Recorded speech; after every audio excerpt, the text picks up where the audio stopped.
Hi everyone. Today I could make some time to record videos. Uh, we had a lot of trips this year and just came back recently from our long trip. And I have a good news to say that 25 chapters more, like another 25 chapters of Psalms are ready for publishing, and Book of Ecclesiastes is ready for publishing.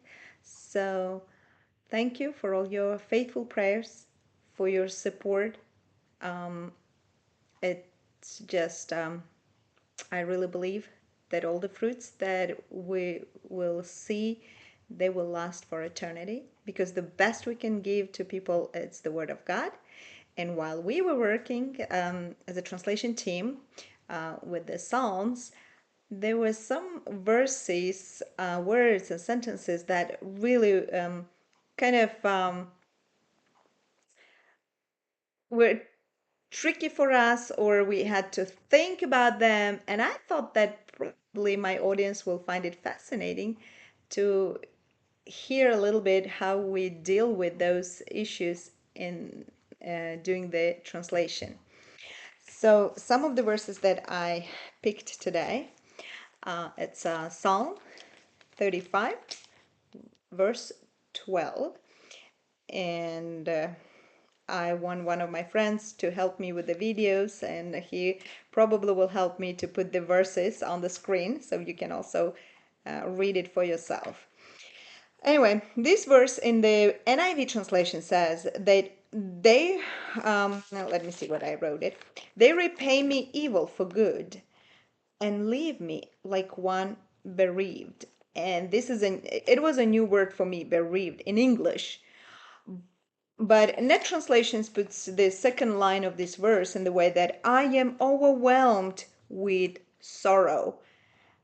And the reader might think, what's going on? It's just kind of like really not close words. They're not synonyms. Why it's this translation made this kind of choice and this option is different? Well, when we came across this is the thing that in Hebrew, the word, it's a special word for parents when they lose their children. So kind of like if the children lose their parents, we call them orphan. He became orphan. So, but we do not have a specific word for the parents when they lose all their children. So they became what? Childless. But if we use childless, it's mean like they never were able to have children. That can give that kind of meaning also.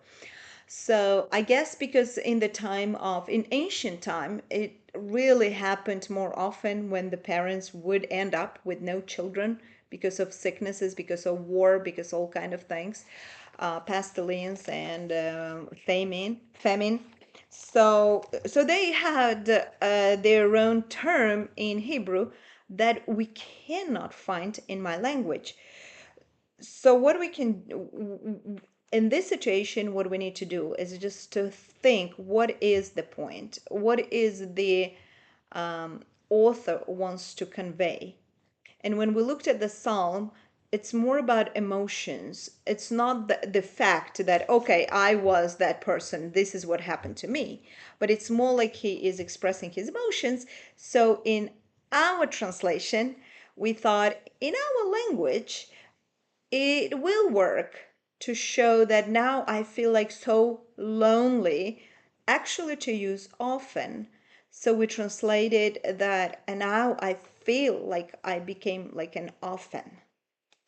So next time when you read those verses in English, you will not be puzzled why it's just such a variety in choices. Okay.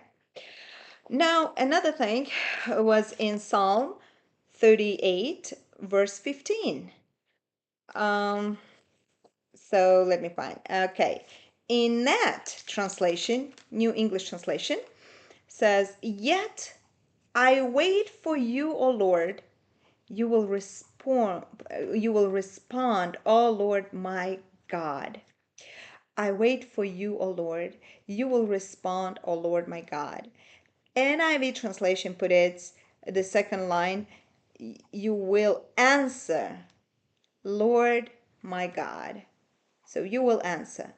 We came across with this. If we translate literally into my language and we say, you will answer, well, in my language, in our language, it will give the meaning that God, I will keep you accountable. So you will answer me. You will give me an answer. So I will keep you accountable. That did not work at all.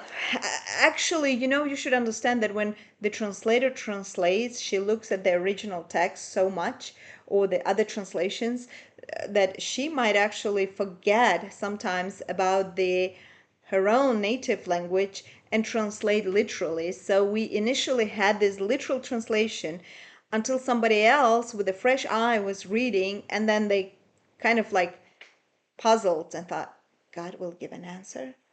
Oh, why? Why are we just saying that? What's going on here? So that puzzling look indicates like, oh, there is a problem here. So that helped, and in our translation we expressed the same idea that you will not leave me without answer. You will not leave me without answer. So isn't it amazing how you need to think of the language of the original, but also the language of your audience. So another verse, it's Psalm 39, verse 6. So in a New English Translation, NET, it says, surely people go through life as mere ghosts. NIV expresses it, surely everyone goes around like mere phantom. NLT says, we are merely moving shadows.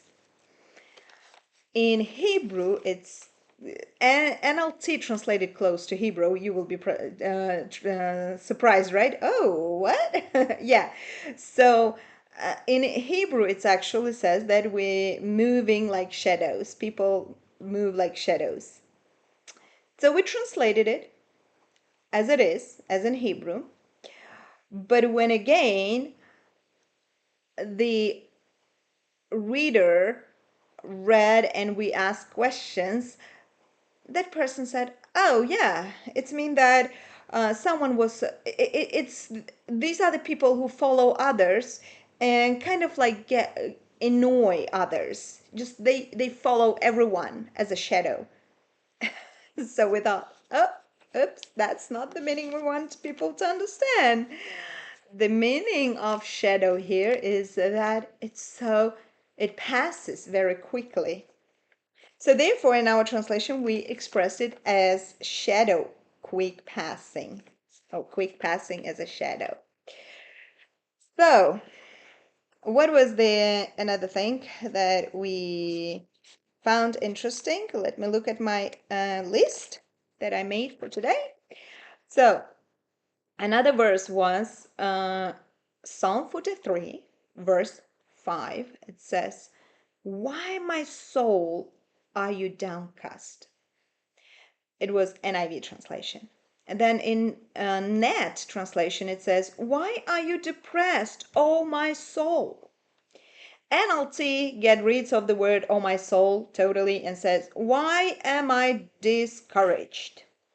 So NLT translated the meaning that is close to modern English way of expressing something, but it lost a poetic part of it, aspect of it, and that strong, how to say, I think a strong emotional aspect. But when we came across of it, yes, in Hebrew, the word soul comes here, oh my soul. But the problem we have is that in our language, soul means that it's that inside being of me, but also it overlap with the meaning of my body. So sometimes I can say that, oh, my whole soul is aching. So I mean, actually, my body is aching. And we have soul, of course, that when somebody passes away, we say, okay, his soul left the body. Or we can use soul for a great emotions, to express great emotions. Um, but it's more like emotions like of pain. Like whenever like, oh, you hurt me. It's mean like, oh, you hurt my feelings. Then we will use soul. But to say that I was confused, I was downcast, I was depressed, soul does not work. We have another organ for that. So in our language, it is heart. So heart is the organ that like has does the thinking. So therefore we say I said in my heart, meaning that I was thinking in my heart. So, or my heart was telling me, like it's connected with a thought. But also certain emotions we express with heart. And so we thought, oh, the emotion of depression and discouragement, we do not express it with soul, but rather with heart. So therefore, although in Hebrew the word soul is used, in the translation we had to use heart. And so there was one more verse I wanted to share. I hope that I wrote it down. Where is that? Okay. Yeah. So here it is. It's from Psalm chapter 18 and verse 1 in English translations. It's a little bit different order in other translations. Did you know that? Anyway, I love you, Lord, my source of strength. And this is the word love. I love you, Lord, almost in every English translation. So our translator had a choice, and she could say like, oh, I love you, Lord. We have a general word for love. But you know, in my language, we have love has different. There are different words that express love. There is a love as general for everything, everyone. There is love as a friendship, and it could be used for other areas also. Um, Depending on the also location, geographical location in my country, like for example, the same word could be used, I love potatoes, but you will use different word in other part of the country for this love, this kind of love. Another, we have love to express like somebody is in love or to the opposite gender. So it's a different word. And then we have the love that a different love that means like I tied my kindness to you. That is the literal way we say it. I tied my kindness to you. That it means it's a growing love over the time that it grew and the person became so attached to another person. So they attach to each other. It's not just an emotion, but it's more like more than that. So that kind of love, it's usually we express between parents and children, spouses, and this way. But also another love where we say that I tied my heart to you. I tied my heart. So it's a just really deep emotion.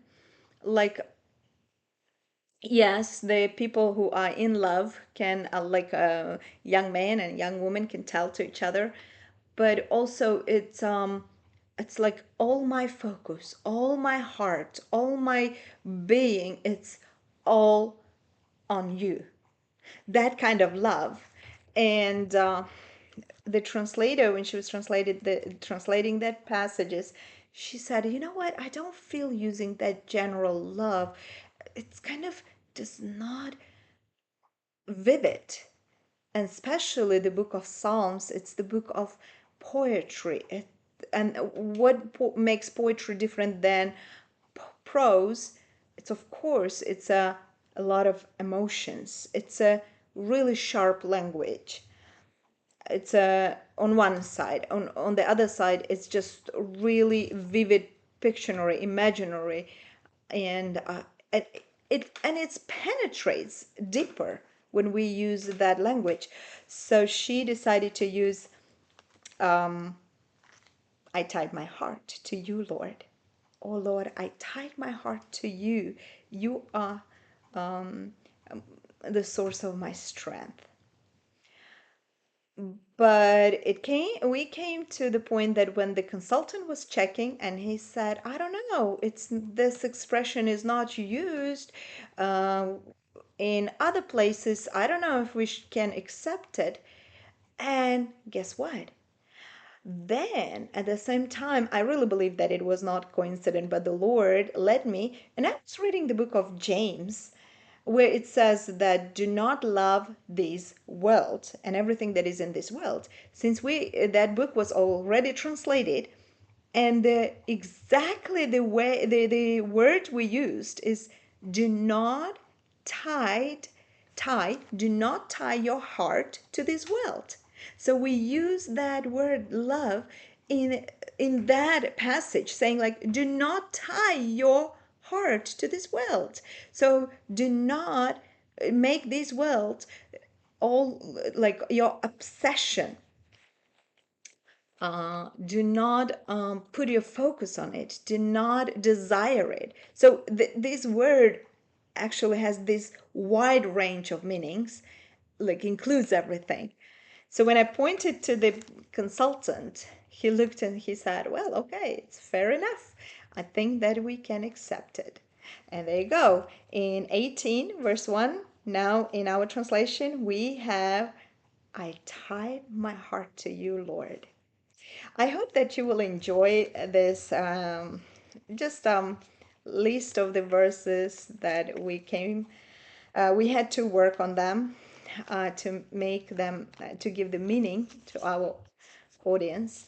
So, and I hope that soon I will be able to make more videos with the different content related to our translation. So thank you very much for watching this video. And of course, if you would like to subscribe or like the video or write the comment, and it will actually help us too. So, and share our video with your friends and with your churches. So stay blessed.